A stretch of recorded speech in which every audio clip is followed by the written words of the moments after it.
14 வருஷம் மாத்திரை சாப்பிட்டுட்டு இருந்தேன்.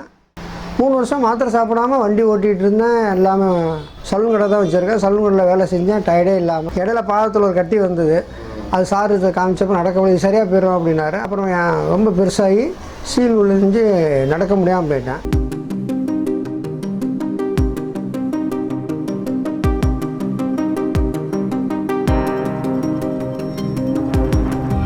தேங்காய் எண்ணெய் கூட போடாதீங்க, வர்ற வரைக்கும் வரட்டும் அப்படின்னு சொன்னார். அதே மாதிரி தான் 58 நாள் இருந்தேன். சார் லால்குடிலேருந்து எனக்காக வந்து வாரம் பார்த்துட்டு ட்ரீட்மெண்ட் கொடுத்துட்டு போனார். 5 பைசா கூட பணம் வாங்காமல் எனக்காக வந்து பார்த்துட்டு போனார்.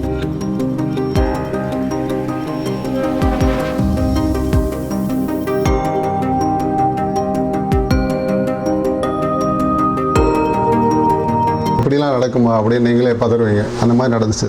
விழிப்புணர்வு பதிவு எதுக்காகன்னா, நோய்களுக்காக இல்லை, உங்களை சுற்றி இருக்கக்கூடிய சில அறிவு மேதைகள்கிட்டருந்து நீங்கள் எப்படி தப்பிக்கணும், உங்களை பாதுகாக்கணுங்கிறதான் இது விழிப்புணர்வு பதிவு. இடையில சைத்தான் எப்படி வந்துச்சுன்னு தெரில, சொந்தக்காரங்க ரூபத்தில் வந்துருச்சு. அந்த ஆஸ்பத்திரிக்கு போகணும், நீ செத்து போயிடுவா, பிள்ளை குட்டிலாம் வச்சுருக்க அப்படி இப்படின்னு பயமுறுத்தி என்ன மனைவிலாம் பயமுறுத்தி, என்னோட அவசரத்தின் காரணமாகவும் அடுத்தவங்க பேச்சை கேட்டு சார் பேச்சை கேட்காதனால எனக்கு 70,000 80,000 நஷ்டமாச்சு. இப்போட புண்ணு அதுக்கு தேவையில்லாமல் 70,000 80,000 செலவு பண்ணது நானாக தான் இருக்கும் உலகத்தில். இந்த மாதிரி கேஸ் போட வேணும்னா ஓகே போடுங்க அப்படின்ட்டு. ஏன் நாம் எதுக்காக சொன்னோன்னா, இந்த வீடியோ ஜட்ஜிக்கிட்ட காட்டுவோம்ல, பார்ப்பார்ல அவர், அப்போ யார் மேலே தப்புன்னு தெரியல.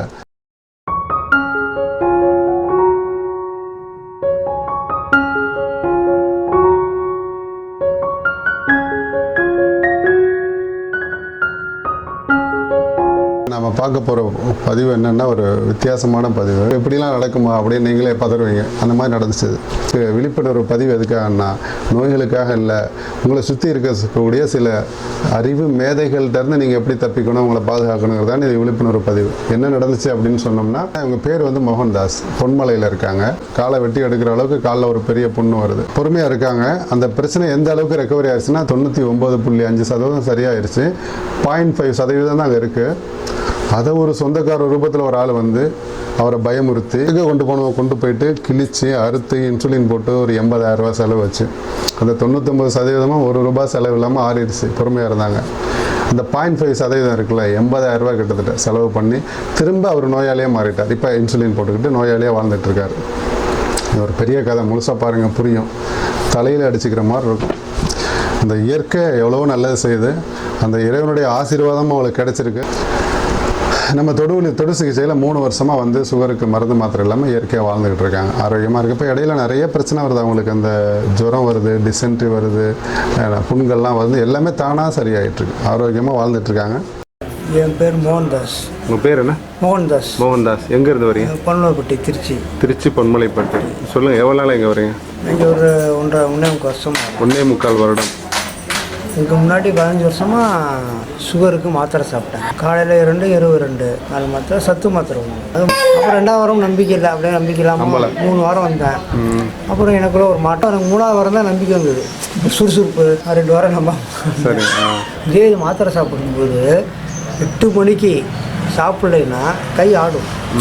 ஒரு மாதிரி சுட்டை வேர்க்கும். வேர்க்கும்போது பார்த்தீங்கன்னா அப்படியே கிருக்கணும். உடனே ஒரு குளுக்கோஸ் ஜீனி அள்ளி போட்டால் தான் அது நியூட்ரல் ஆகும். அது மாதிரிலாம் இருந்து இப்போ அதெல்லாம் இல்லை. எனக்கு நல்லா இருக்கா. ஜுரம் வந்தது 4 நாள். ஜுரமும் லூஸ் மோஷன் போச்சு பயங்கரமாக. கட்டி வந்துச்சு. கட்டி வந்துச்சா? வந்தது. எந்த இடத்துல வந்துச்சு? தலையில் ஒரு 10 வந்தது. தலையில் எத்தனை? சொட்டை எடுத்து போகிறோம். தலையில் கட்டி வந்துச்சு இல்லை? முடி கட்டி. ஓகே. வயிற்று வந்தது. அங்கே கட்டி வந்துச்சா? இதான் பெருசாக வந்தது. ஓகே. சீல் அதான் வந்துருச்சு. நான் ஒன்றுமே போடல, அதை சரியாக போயிடுச்சு. இங்கே வந்தது அங்கே. ஓகே. அப்புறம் வந்தது. Okay okay okay. இதான் மருந்து போட்டிங்களா? ஒன்றும் நீங்கள் போட வேண்டிய. ஏன் போடலை?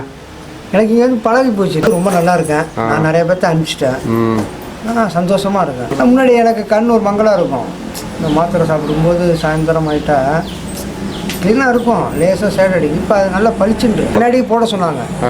மேலே புதூரில் டெஸ்ட் பண்ணேன். டாக்டர் அம்மா சொன்னாங்க ரீடிங் கிளாஸ் போடுனாங்க. சரி படிக்கும்போது போட்டுன்னா இப்போ அது ரீடிங் கிளாஸ் போடாமல் படிக்கிறேன். நல்லா பளிச்சுட்டு நல்லா இருக்கு. நல்லா வெளியே காட்டலாமா? அவசியம் காட்டுங்க. இந்த பதிவுகளை நான் வெளியிடுறது நோக்கம் என்னென்னா, இந்த சமூகம் நிறைய இது ஆரம்பத்தில் இந்த ஃபீல்டில் நான் இறங்குறப்ப நிறைய இதை வந்து பொய் இந்த வீடியோ பூரா ஆளை நடிக்க வச்சு எடுக்கிறாங்களாம் சொன்னாங்க. எப்போ எனக்கு கம்ப்யூட்டர் ஆப்ரேட் பண்ண தெரியாது இப்போ ஆரம்பத்தில். நான் எங்கே இவங்களாம் சங்கர் டைரக்ஷன் மாதிரி நான் எப்படி இவங்களெல்லாம் நடிக்க வச்சு அந்த சிஜி பண்ணி இதெல்லாம் பெரிய தொகை. அந்த அவங்க சொன்னவனுக்கு அறிவு இல்லை பாருங்கள். இதெல்லாம் ஆளை செட்டப் பண்ணி எடுக்கிறான்ட்டு. அப்படியே செட்டப் பண்ணால் எத்தனை பேர் எடுக்க முடியும்? ஊருக்கு ஒரு திசைக்கு ஒரு ஆளை எப்படி எடுப்ப நீ? இவங்களாம் எவ்வளோ பணம் கொடுத்து நடிக்க இப்போ யாராவது ஒத்துக்குவாங்களாம்? இறைவனுடைய ஆசீர்வாதம் இந்த காலத்தில் என்னுடைய பணம் விரையாகாமல் நோய் நொடி இல்லாமல் இயல்பான முறையில் ஒரு மனுஷன் இந்த பூமியில் இன்னைய காலகட்டத்தில் 2024 இந்த காலகட்டத்தில் ஒரு மனுஷன் 60 வயசு 50 வயசு 70 வயசுன்னு ஆரோக்கியமாகலாம் இறைவனுடைய அருள் இல்லாமல் ஆசீர்வாதம் இல்லாமல் வாழ முடியாது. சமுதாயத்தை மீறி அவருடைய உறவுகளை மீறி இதில் நிலைச்சி வாழக்கூடிய மனிதருடைய பதிவுகளை தான் இப்போ அவங்க அதை வெளிப்படுத்திக்கிட்டு இருக்கேன். 8 வருஷம் 10 வருஷம் 6 வருஷம் நிறைய இந்த மாதிரி வருடக்கணக்கில் எங்கிட்ட ஆரோக்கியமாக இருக்கவங்களை வந்து அவங்களுடைய வாழ்வியல் முறையை நான் பார்த்துக்கிட்டு இருக்கேன். என்ன அப்படின்னா இப்படியும் ஒரு வாழ்வியல் முறை இருக்குது, அவ்வளோதான். சுகமாக வாழலாம், ஆரோக்கியமாக வாழலாம், நோய் நொடி இல்லாமல் வாழலாம்.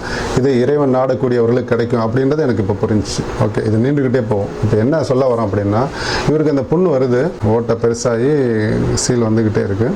இப்போ அவர் இருக்கிறது பொன்மலை, நாங்கள் இருக்கிறது லால்குடி. ஒவ்வொரு தடவையும் சிகிச்சை கொடுக்கணும். அவரால் நடக்க முடியாத அளவுக்கு ஆள் உட்காந்துட்டார். நடக்க முடியும் நடந்தால் உடம்பு பலகீனமாக இருக்குது, தலை சுற்றுதுன்னொன்னே சரி வெயிட் பண்ணுங்கன்ட்டு ஒவ்வொரு முறையும் நாங்கள் லால்குடியிலேருந்து கார் எடுத்துக்கிட்டு நான் ஒரு காரு என் டிரைவர் இவ்வளோ பேர் அங்கே அவர் வீட்டுக்கு கிட்டத்தட்ட இங்கேருந்து பொன்மலைக்கு பார்த்தா 35 கிலோமீட்டர் வரும். கிட்டத்தட்ட 35 கிலோமீட்டர் சராசரியாக. அது அப் அண்ட் டவுன் பார்த்தீங்கன்னா 70 கிலோமீட்டர். இதுக்கு போயிட்டு வரக்கூடிய நேரம் இப்போ நாங்கள் 2 பேர் காரு டீசல் இவ்வளவும் செலவு பண்ணி பார்த்தீங்கன்னா கிட்டத்தட்ட அரை நாள் போயிடும். ஒவ்வொரு முறையும் நான் அவங்க வீட்டில் போய் அவங்களுக்கு ட்ரீட்மெண்ட் கொடுத்துட்டு சில முறைகளை சொல்லிக் கொடுத்து இப்படி இருங்கன்னு சொல்லி ஒவ்வொரு முறையும் பார்த்தீங்கன்னா அந்த புண்ணு அப்படியே படிப்படியாக ஆறிக்கிட்டே வருது. அந்த வீடியோ பதிவுகளை பாருங்கள். முதல்ல ஓட்டை விழுந்து சீலாக வந்தது, அப்புறம் அப்படியே ட்ரை ஆகுது, அப்புறம் அந்த தோல்லாம் பார்த்தீங்கன்னா காஞ்சி ஏடியாடாக வரும். அந்த ஏடியாடாக சருகாயிருச்சு. அந்த நோய் கூடுது பெரிதாகுது அப்படின்னா அந்த கால் அழுகணும், கருப்படிக்கணும், வாடை வரும், சீல் அதிகமாகும், கால் அழுகிக்கிட்டே மேலே போகும். இது நோய் கூடுதுன்னு அர்த்தம். இப்போ இவருடைய தன்மை பாருங்கள், புண்ணு ஆறுது, கால் சிகப்பாகுது, தோல் சருகா மாதிரி ஏடியடாக வருது. அந்த ஹோல் பார்த்தீங்கன்னா சின்னதாக ஆகி ஃபுல்லாக ட்ரை ஆயிடுச்சு. இப்படி 1 வாரம் 2 வாரம் 3 வாரம் 5 வாரம்னு போய்கிட்டே இருக்கும். ₹1 கூட அவங்ககிட்ட நாங்கள் ஃபீஸ் வாங்கல. அது அவர் சொல்லுவார் பாருங்கள். ஏன்னா அவர் வேலை செய்யலை, கடை மூடி வச்சுட்டார். ஒரு தொழில் செய்கிறேன்னா பணம் மட்டுமே குறிக்கோள் இல்லை தானே, மனிதாபிமானம் மனசாட்சியும் வேணும் தானே. அப்போ அவர்கிட்ட சொல்லிட்டோம், இல்லை பணம் வேண்டாம், நீங்கள் பொறுமையாக இருங்க. ஏன்னா அவர் தொழில் பார்க்கல, கடை பூட்டி கிடக்கு, பிள்ளைங்க இருக்குது. அப்போ ஒரு தர்மம் அறம் வேணும் தானே, ஒருத்தர் நல்லாகணுமே அப்படின்ற அந்த எண்ணத்தில் கடவுள்கிட்டையும் பிரார்த்தனை பண்ண, இறைவனை அவங்களுக்கு குணமாகி கொடுங்க, இன்னும் அவங்ககிட்ட ஏதாவது பாவங்கள் இருந்தால் அவங்கள மன்னிச்சிருங்க அப்படின்ட்டு பிரார்த்தனை பண்ணிவிட்டு நாங்கள் போய் ட்ரீட்மெண்ட் கொடுத்துக்கிட்டு இருக்கோம். பார்த்திங்கன்னா அந்த புண்ணு படிப்படியாக அழகாக காஞ்சிக்கிட்டே வருது. முதல்ல இருந்த ஸ்டேஜும் இப்போ கடைசியாக இருந்த ஸ்டேஜும் அப்படி புது கால் செவந்து போயிடுச்சு. கிட்டத்தட்ட 3-3.5 வருஷமாக எந்த மருந்தும் இல்லாமல் ஆரோக்கியமாக இருக்காங்க. சுகருக்கு சிகிச்சை எடுத்து இந்த தொடு சிகிச்சையில் இப்போ 95.5% ஒரு புண்ணு காஞ்சிக்கிட்டு வந்து கால் நல்லா ஆகி அவங்க வீட்டில் போய் நான் பார்த்த அந்த நிலை மாறி இப்போ வந்து என்னென்னா அவங்களே ஆட்டோவில் ஏறி நல்லா பளிச்சுன்னு உடம்பு நல்லா சாப்பிட ஆரம்பித்து உடம்பு தெளிவு அடைஞ்சு பிரகாசமாக ஒரு முகம் பாருங்கள், முன்னே இருந்ததுக்கு இப்போயும் பாருங்கள் பளிச்சுன்னு இருக்கும். ஆட்டோவில் நாங்கள் சிகிச்சை பார்க்க இடத்துக்கு அவரே வர ஆரம்பிச்சிட்டாரு. எந்த ஒரு மருந்தோ தேங்காய் எண்ணெய் எதுவுமே பயன்படுத்தலை. பொறுமையாக அதுக்குரிய சக்தி வட்ட புள்ளிகளை மட்டும் நாங்கள் ஒவ்வொரு முறையும் தூண்டிக்கிட்டே இருக்கோம். அக்கு பஞ்சர் சக்தி வட்ட புள்ளிகளை தூண்ட அந்த புண்ணு அழகாக ஆறிக்கிட்டே வருது. பெரிய இறைவனுடைய பெரிய அத்தாட்சி இது. அவர்கிட்ட ஏதோ ஒரு நன்மை இருக்குது, அவரை பாதுகாத்திருக்கேன் இறைவன். அந்த புண்ணு ஆறிடுச்சு. 4-5 வருஷத்துக்கு முன்னாடி சுகருக்காக முகமது அலி ஜின்னா சார்கிட்ட பார்த்தேன். பார்த்துட்டு இருக்கும்போது அருமையாக தான் இருந்தது. ஆனால் ஆரோக்கியமாக வேலை செஞ்சுட்டு தான் இருந்தேன், எந்த மயக்கமும் இல்லை. இடையில பாதத்தில் 2-3 வருஷம் இருக்கும். 3 வருஷமாக எந்த இது மருந்து மாத்திரை இல்லாமல் சுகருக்கு பழங்களே சாப்பிடக்கூடாதுன்னு சொல்லுவாங்க. இவர் கடிஞ்ச ரஸ்தாலியாக சாப்பிட சொன்னார், மாம்பழமும் சாப்பிட சொன்னார். எல்லாம் சாப்பிட்டுட்டு தான் இருந்தேன், நல்லா ஆரோக்கியமாக தான் இருந்தேன். 3 வருஷம் மாத்திரை சாப்பிடாமல் வண்டி ஓட்டிகிட்டு இருந்தேன். எல்லாமே சலூன் கடை தான் வச்சுருக்கேன். சலூன் கடையில் வேலை செஞ்சேன், டயர்டே இல்லாமல். இதில் பாதத்தில் ஒரு கட்டி வந்தது. அது சார் இதை காமிச்சப்போ நடக்க முடியாது, சரியாக போயிடும் அப்படின்னாரு. அப்புறம் ரொம்ப பெருசாகி சீல் விழுந்து நடக்க முடியாமல் போயிட்டேன். சார் சொன்னார், தேங்காய் எண்ணெய் கூட போடாதீங்க, வர்ற வரைக்கும் வரட்டும் அப்படின்னு சொன்னார். அதே மாதிரி தான் 58 நாள் இருந்தேன். சார் லால்குடிலேருந்து எனக்காக வந்து வாரம் பார்த்துட்டு ட்ரீட்மெண்ட் கொடுத்துட்டு போனார். 5 பைசா கூட பணம் வாங்காமல் எனக்காக வந்து பார்த்துட்டு போனார். எத்தனை கிலோமீட்டர்? 70 வரும். 70 கிலோமீட்டர். 35 70 வரும். காரில் 2 பேர் வருவாங்க. அவர் எனக்காக முனைக்கட்டு வந்து எனக்காக ஆண்டவர்க்கெலாம் வேண்டுனார். 58 நாள் இறைவனை மட்டும் நம்புங்கன்னு சொன்னார். இறைவனை நம்பிட்டு அருமையாக இருந்தேன்.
ஆஸ்பத்திரிக்கு போ, காலை எடுத்துருவாங்க, புறவாயிடுச்சு அப்படின்னு சொன்னாங்க. கிளம்பு, நீ கிளம்பு, உடனே கிளம்பு, நான் சேர்த்து விட்றேன் வா அப்படின்னாங்க. ஏன் பொறுமையாக இருந்தீங்க? நான் இது மாதிரி நிறையா பார்த்துருக்கேன். உங்கள்கிட்ட வந்து ட்ரீட்மெண்ட் வந்தவங்கள நிறைய பேர்த்த நான் பார்த்துருக்கேன். எல்லாத்துக்கும் குணமாயிருக்கு. உங்கள்கிட்ட வரவங்கள பார்த்தேன், எல்லாத்துக்கும் குணமாயிட்டு இருந்தது. என்ன குணமாயிட்டு இருக்கு? சர்க்கரை, கேன்சரு, கிட்னி ஃபெயிலியரு எல்லாத்தையும் நாங்கள் பார்த்து. ஒருத்தர் கைகள் இல்லாமல் வந்தார், அவரை கூட்டிகிட்டு வந்தேன். அவர் 21 நாள் நடந்தார் என் கண்ணுக்கு முன்னாடி. அவருக்கெல்லாம் பாவத்தில் பெரிய கட்டி வந்தது, அவருக்கு சுகர் தான். அவரெல்லாம் கண்கூட நான் பார்த்தேன். அந்த நம்பிக்கையில் திடமாக இருக்கிறேன். 100% உடம்பு நம்மளை குணப்படுத்திருக்கும். ஒருத்தர் சொன்னார் காலை எடுத்துருவாங்கன்ட்டு சொல்லிவிட்டு இங்கிலீஷ் டாக்டர் அட்ரஸ்லாம் கொடுத்துட்டு போனார். அவரை போய் பாருங்கள். ரொம்ப சுகர் இருக்கிறனால கால் புண்ணாயிருச்சு, நீ பயப்படாதம்மா, உடனே ஆஸ்பத்திரிக்கு தூக்குமா, நான் காசு தரேன் அப்படின்னு சொல்லி வரவு பூரா அங்கே தனியாக போ, இல்லை வாசலை விட்டு தாண்டிட்டு போல சொல்லிட்டு போயிடுவா சார். கால் ரொம்ப இதாக இருக்குது, நீ உடனே கூட்டிகிட்டு போயிடுமா, இல்லைன்னா உங்கள் வீட்டுக்காரர் இறந்துருவா, கால் எடுக்கிற மாதிரி இருந்துறான். கடவுள் கிருபையில் பாருக்கிட்டு இருக்கப்ப. சரி.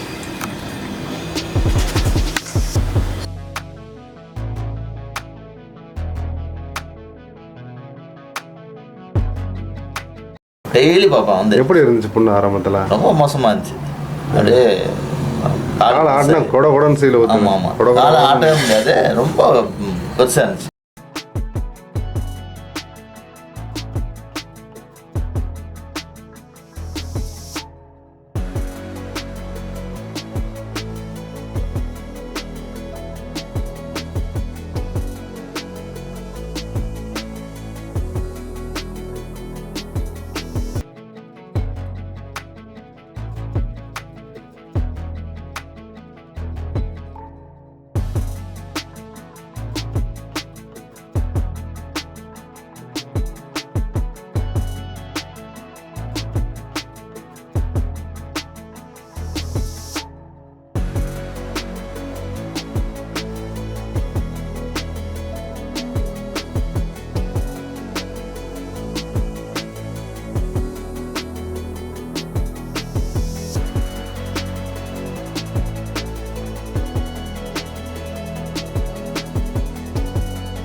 கடைசி 2 சிட்டிங் வந்து நல்ல சாப்பிட ஆரம்பிச்சு, நல்ல தெம்பு வந்து முகம் பிரகாசமாகி சுத்தமாக ஆறிடுச்சுன்னா ஒரு புள்ளி தான் இருக்குது. இன்னும் ஒரு 4 நாள் பொறுமையாக இருந்தால் ஆறி இருக்கும். அது 2 வாரம் வராங்க. அப்புறம் 3ஆவது வாரம் பார்த்தா ஆளை காணோம். இப்போ ஃபோன் மட்டும் எங்களுக்கு வருது. என்ன எப்படி வருதுன்னா, அந்த மாதிரி வேற ஒருத்தவங்க பேசுகிறாங்க. நாங்கள் வந்து இந்த மாதிரி ஒரு தனியார் தொலைக்காட்சியில் வேலை செய்கிறோம், உங்கள்கிட்ட சிகிச்சை பார்த்த இவருக்கு வந்து நாங்கள் ஹாஸ்பிட்டலில் சேர்த்துருக்கோம், கால் எடுக்கணும்னு சொல்கிறாங்க, அதுக்கு இவ்வளோ செலவாகும், நான் அவங்க மேலே கேஸ் போடும் அப்படி அப்படின்னு சொன்னோடனே எனக்கு சிரிப்பு தான் வந்துச்சு. வேண்டாம், தலையந்தறியில் வாழந்தறியில் குறுக்க போகணுக்கிட்டு நீ பாட்டில் கொண்டு போகிறதுக்கப்புறம் அப்புறம் தான் இப்போ உள்ள அந்த டேபு அந்த டெக்னாலஜிலாம் அப்போ கிடையாது. அந்த 8-10 வருஷத்துக்கு முன்னே அந்த வீடியோ எடுத்தது உடனுக்குடன் எடுத்துலாம் நான் பார்க்கல. அப்படியே லோடு ஏற்றி கம்ப்யூட்டரில் ஏற்றிட்டோம். அப்போ என்னென்னா அவர் சொந்தக்காரர் ஃபோன் பண்ணுறாரு, இந்த மாதிரி ஒரு ஹாஸ்பிட்டலில் சேர்த்துருக்கோம், காலை எடுக்கணும்னு சொல்கிறாங்க, நான் கேஸ் போடணும்னு. அப்போ நான் சொல்கிறேன் ஓகே தாராளமாக போடுங்க அப்படின்ட்டோம். ஏன் போடுங்கன்னு சொன்னோன்னா, அவருடைய வீடியோ பதிவுலாம் அப்புறம் தான் எடுத்து ஒன்று பார்க்குறேன். அவர் கிட்டத்தட்ட ஆறிடுச்சு புண்ணு, 99% ஆறிடுச்சு. ஆறின புண்ணுக்கு போயிட்டு வரம்பே சேர்ப்பானா, இந்த ஆள் போகலாமா, கிட்ட ₹1 கூட நான் அவங்ககிட்ட பணம் வாங்கலை. இப்போ போகிறாங்கன்னா இவங்களுக்கு எங்கே போச்சு புத்தி. அப்புறம் அவங்ககிட்ட இருந்து ஃபோனை காணோம், என்ன ஆச்சுன்னு தெரியல. அப்புறம் விட்டுட்டேன். ஒரு கிட்டத்தட்ட ஒரு 4-5 வருஷம் ஆயிடுச்சு. திடீர்னு ஒரு நாள் வீடியோலாம் எடுத்து வண்டி பார்க்குறேன். பார்த்தா எனக்கு என்னடா இப்படிலாம் ஆறுன பொண்ணுக்கு போயிட்டு எவனா ஹாஸ்பிட்டலில் போய் சேருவானான்ட்டு ஒரு நாள் அவரை மெனக்கட்டு அவங்க வீட்டை தேடி போகிறோம். நாங்கள் அந்த வீடியோலாம் அந்த டேபிளில் ஏற்றிக்கிட்டு அந்த வீடியோ எடுத்துகிட்டு அவங்க வீட்டுக்கு போகிறேன். சலூன் கடையில் அவர் உட்காந்துருக்காரு. ஆள் எப்படின்னா டல்லாகிட்டார். நல்லா பிரகாசமாக இருந்தார். இப்போ திரும்ப அந்த ஹாஸ்பிட்டலில் போய் அந்த புண்ணை கிழிச்சு ட்ரீட்மெண்ட் கொடுத்து இன்சுலின் போட்டு நாங்கள் போகிறப்ப இப்போ இன்சுலின் போட்டுக்கிட்டு இருக்கார் சுகருக்கு. அந்த 5 வருஷத்துக்கு அப்புறம் அவரை போய் பார்க்குறப்ப இன்சுலின் போட்டுக்கிட்டுருக்கார். எங்களை பார்த்தோன்னா அவருக்கு ஒரு ஆச்சரியம், வாங்கன்னு சொல்லி உட்கார வச்சார், பேசிகிட்டு இருந்தார். அவருடைய புண்கள் எப்படி ஆனதுன்றது அந்த ஆரம்பத்திலேருந்து ஆறுன வரைக்கும் அந்த டேபிளில் வீடியோ போட்டு காட்டுறான். பார்த்தோன்னே அவர் அப்படியே மண்டை காஞ்சு போயிட்டார். அடா பாவி, ஆறுன புண்ணுக்கு போய் நான் இந்த மாதிரி வைத்தியம் பண்ணனா அப்படின்ட்டு ரொம்ப நொந்து போயிட்டார். என்னங்க இது, புண்ணு கிட்டத்தட்ட ஆறிடுச்சு, இப்போ நான் போய் என் காலை கிழிச்சுட்டாங்க, கிழிச்சு அந்த சின்னோண்டு ஹோல் மாதிரி இருந்துச்சு, அதை கிழிச்சு அது பெரிய புண்ணுன்னு சொல்லி என்னை பயமுறுத்தி அப்புறம் அந்த நோய் இந்த நோய்னு சொல்லி குழப்பி அப்புறம் இப்போ இன்சுலின் போட்டுட்ருக்கேன் நான். இப்போ அந்த ட்ரீட்மெண்ட் பண்ணி அந்த இது பண்ணதுனால இப்போ என் காலெலாம் உணர்வே இல்லாமல் மறுத்து போயிட்டு இருக்கு, ரொம்ப கஷ்டமாக இருக்குன்னு புலம்புனார். சைத்தான் எப்படி வந்துச்சுன்னு தெரில, சொந்தக்காரங்க ரூபத்தில் வந்துருச்சு. அந்த ஆஸ்பத்திரிக்கு போகணும், நீ செத்து போயிடுவ, பிள்ளை குட்டிலாம் வச்சுருக்க அப்படி இப்படின்னு பயமுறுத்தி என்ன என் மனைவிலாம் பயமுறுத்தி நான் ஃபுல் கான்ஃபிடென்ட்டாக தான் இருந்தேன். சார்ட்டை தான் கடைசி வரைக்கும் பார்க்கணுன்னு. அப்புறமேட்டுக்கு மனைவி எல்லாத்தையும் சொந்தக்காரங்களும் குழப்பி விட்டு ஆஸ்பத்திரியில் சேர்த்து உள்ளே நுழைஞ்சோடனே அவன் காலை தான் எடுக்கணும், அழுகி போச்சு, காலை தான் எடுக்கணும்னு சொன்னாங்க. அதுவும் அன்பு பாசத்தில் ஆஸ்பத்திரி கொண்டு வர காப்பாற்றிடலாம் அப்படின்ட்டு கொண்டு போய் சேர்த்து விட்டு 70-80 ரூபா செலவாகி வீட்டுக்கு வந்து சார் அருமையாக தான் எனக்கு பார்த்தார். எந்த குறையுமே இல்லை எனக்கு சொந்தக்காரங்க மத்தியில் என்னை காப்பாற்றுன்ற ஆசையில் அவங்க கொண்டு ஹாஸ்பிட்டலில் சேர்த்து அழுகி போய் காலை கிழிச்சு விட்டுட்டாங்க. அதுக்கப்புறம் சாரை இப்போ தேடி கண்டுபிடிச்சி வந்துட்டார். 5 வருஷம் கழிச்சு வீடெல்லாம் காமிச்சார். இன்னும் 10 நாள் இருந்து 6 இருக்கும், அவசரப்பட்டுட்டீங்கன்னு. இப்படியே இருந்திருக்கலாமே, பேசாமல் இருந்தால் நல்லா காலையை கிழிக்காமல் இருந்திருக்கலாம். நல்லா புது காலே வந்துருச்சுங்க. எனக்கு ஓடெல்லாம் உறிஞ்சி ஆமை ஓடு மாதிரி உறிஞ்சி அதையும் வச்சுருக்கேன். சார்கிட்ட கொடுத்தேன், எடுத்து கொடுத்தேன். சார் தோல் இது மாதிரி ஆமை ஓடு மாதிரி வந்துருச்சுன்னு இருந்தால் அது என்னமோ என்னோடய நேரம் சரியில்லையா என்னன்னு தெரியல. ஆஸ்பத்திரியில் விஷயம் நல்லாகிற காலத்துக்கு 80,000 செலவு பண்ணி இப்போ பாருங்கள் குட்டி குட்டி நரம்பெலாம் கட் ஆகிருச்சான். கட் ஆனோன்னா கொஞ்சம் மரத்து போன மாதிரி தான் இருக்குது. 7 வருஷம் நான் நோய் நொடி இல்லாமல் மருந்து மாத்திரை இல்லாமல் இருந்திருப்பேன். சார் பேச்சை கேட்டிருந்தா. சாரி போன புண்ணு அதுக்கு தேவையில்லாமல் 70,000-80,000 செலவு பண்ணது நானாக தான் இருக்கும் உலகத்தில். என்னோடய அவசரத்தின் காரணமாகவும் அடுத்தவங்க பேச்சை கேட்டு சார் பேச்சை கேட்காதனால எனக்கு 70,000-80,000 நஷ்டமாயிடுச்சு. காட்டுங்க, வெளியே காட்டுங்க, 4 பேருக்கு தெரியட்டும். என்ன மாதிரி யாரும் ஏமாந்துடாதீங்க. என்னோடய பலகீனத்தினால என்னோடய அவசரத்தினால நான் போயிட்டேன். இருந்திருந்தால் இந்த ஆப்ரேஷன் பண்ணாமல் நல்லா இருந்திருப்பேன். 50 ரூபா செலவு ஆனாலும் இந்த நரம்பு குட்டி குட்டி நரம்புலாம் கட் ஆயிடுச்சு. அதெல்லாம் மரத்து போன மாதிரி இருக்குது. சொந்தக்காரனால சீரழிஞ்சது நானாக தான் இருக்கணும். இந்த புண்ணு இன்னும் ஒரு 4 நாள் பொறுமையாக இருந்தால் என் புண்ணு ஆறி இருக்கும். இப்போ நான் சந்தோஷமாக ஜாலியாக இருந்திருப்பேன். என் பணம் செலவாக இருக்காது. 2வது இப்போ நான் இன்சுலின் போட்டுட்ருக்கேன். அந்த மருந்தும் இல்லாமல் இப்போ என் உடம்பு பூரா என்னுடைய உடலில் உள்ள கழிவுகள்லாம் வெளியில் வந்ததுனால நான் உடம்பு ஆரோக்கியமாக நல்லா இருந்திருப்பேன். யாரோ ஒரு உறவுகள் மூலியமாக நான் வீணாக போயிட்டேன். அப்போ இந்த பதிவு அவசியம் வெளியில் போடுங்கன்னு சொல்லி திரும்ப எனக்கு ஒரு பதிவு கொடுத்தேன். சில நேரங்களில் பார்த்தீங்கன்னா நம்முடைய பிரச்சனைகள் லேசான முறையில் அழகான முறையில் ஒரு தீர்வு கிடச்சிட்டு இருக்கும். அது நன்மையாகவும் நமக்கு தெரியும். ஆனால் உங்களுடைய உறவுகளோ உங்களுக்கு பக்கத்தில் இருக்கவங்களோ குழப்புவாங்க. உணர்வு சொல்லிச்சு அதில் நன்மை இருக்குன்னா அந்த உணர்வை பின்பற்றுங்க. உணர்வு கொண்டு அவங்க சொல்கிறத உரசி பார்த்தீங்கன்னா அவங்க சொல்கிறதுல உண்மை இருக்கா குழப்பம் இருக்கா நீங்கள் கண்டுபிடிச்சிடலாம். அப்போ எந்த ஒரு விஷயத்தையும் அனலைஸ் பண்ணணும் அப்படின்னா உணர்வை கொண்டு அனலைஸ் பண்ணுங்கள். மனசில் என்ன தோணுதோ அதை பாருங்கள். அறிவு சொல்கிறத கேட்காதீங்க. ஏன்னா ஒரு மனுஷனை சீரழிக்கிறதே அறிவு தான். இதை பற்றி நம்ம இன்னொரு பதிவில் பார்ப்போம். ஒரு குணமான பொண்ணுக்கு கிட்டத்தட்ட ஒரு பெரிய தொகையை செலவு பண்ணி இப்போ வாழ்நாள் நோயாளியாக வாழ்ந்துட்டுருக்காரு. பொறுமையாக இருந்தால் நல்லா இருந்திருப்பார். கடவுளுடைய பெரிய ஆசீர்வாதம் கிருபை. எத்தனையோ பேர் பொறுமையாக இருந்து நல்லானவங்களும் இருக்காங்க. இடையில அடுத்தவங்க பச்சை கேட்டுக்கிட்டு போய் வீணாக போனவங்களும் இருக்காங்க. ஏங்க ஒரு மருத்துவம் பொய்யா இருந்தால் 25 வருஷம் 24 வருஷம் வாழ முடியுமா? முதல்ல நான் ஆரோக்கியமாக இருக்க முடியுமா? என்னுடைய சந்ததிகள் ஆரோக்கியமாக இருக்க முடியுமா? அது பொய்யான வழிமுறையாக இருந்தால் இவ்வளோ பேரை நம்ம எப்படி மெயின்டைன் பண்ண முடியும்? எவ்வளோ நாள் இந்த பொய்யை மக்கள்கிட்ட ஏமாற்றிக்கிட்டு இருக்க முடியும் இந்த மருத்துவத்தை? இப்போ உடம்புல சூட்சம் இருக்குது. இது இவங்களுக்கு சிந்திக்க தெரியல. நமக்கு கடவுள் கொஞ்சமாக புரிய வச்சுருக்காரு. அதை கொண்டு எல்லாம் நல்லா இருக்காங்க. அவ்வளோதான். இந்த மக்கள் கண்ணால் பார்க்கறத தான் நம்புவாங்க. அவங்களுக்கு எதாவது கொடுத்தா தான் நல்லதுன்னு நம்புகிறாங்க. ஆனால் இயற்கை எதுவுமே இல்லாமல் தன்னையே அப்படியே உற்பத்தி பண்ணும். ஒரு பெண்ணு கருத்தரித்தவொடனே ஒரு கரு தான், ஒரு துளி நீர் தான் கரு. அது அப்படியே இந்த உடம்பு பாருங்கள் அப்படியே உருவமாக மாற்றும் பாருங்கள். உருவமாக மாற்றி கண் மூக்கு பல் கை கால்லாம் வச்சு ஒரு குழந்தையாக மாற்றி வெளியே தெரியல. அப்போ ஒரு உருவத்தையே உருவாக்குற உடம்புக்கு எவ்வளோ அறிவு இருக்கும்? அது எப்படி தான் உடம்புல ஒரு நோய் வர விடும்? இப்போ உடம்புடைய சூட்சமத்தை இவனுக்கு சிந்திக்க தெரியல. இந்த மனிதர்களுக்கும் இன்றைக்குள்ள நாகரிக அறிவுக்கும் சிந்திக்க தெரியாமல் எதையோ பின்பற்றிக்கிட்டு பொருள் இழப்பும் உடல் கேடுகளும் நோய்களும் இதுதான் இன்றைக்கி மிகச்சிருக்கு. ஆரோக்கியன்றதும் திருப்தின்றதும் கொஞ்சம் பேருக்கு தான் கடவுள் நாடுறவங்களுக்கு கிடச்சிக்கிட்டு இருக்கு.